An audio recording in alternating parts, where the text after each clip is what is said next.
summer crop includes maize, soya beans, sunflower and dry beans, among others. Due to the previous good 2022-2023 summer crop season, it seems farmers went to town planting up to 4.4 million hectares of land late last year. To put that in perspective, that's up 0.4% on the year prior's area planted. But a sudden turn in the weather at the beginning of February could unravel farmer efforts. From the start of February up until now, which is at the end of February, it quickly became clear that we have a problem in some areas of South Africa. We haven't been getting sufficient rainfall throughout this month, to an extent that when you speak with farmers, particularly those that are farming in the western regions of South Africa, the likes of Northwest, Western Free State, and even some patchy areas even in the east, you realize that farmers are complaining that the crop is taking a strain. And in the western regions of the country, there are even some patchy crop damages in those areas, to an extent that ourselves at the Agricultural Business Chamber,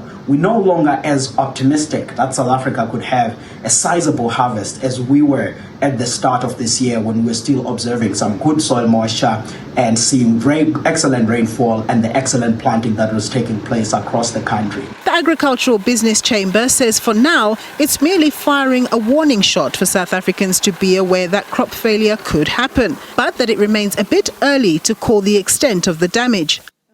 The best assessment will be around about the end of March, which is when we will have the second production crop estimates, but also we will know as to whether we will get good rainfall to the last week of February and the first week of March, because those weeks are critical for saving the crop that is taking the strain, although there are areas where some of the crop, I might say that it is damaged from what we have seen. And also the extent of the crop that is taking a strain is difficult at this moment to measure. This is all to say that the summer crop conditions in South Africa are not in good shape at the moment. We are very worried about the heat wave as well as a scant rainfall across the country, and this is something that we have to watch.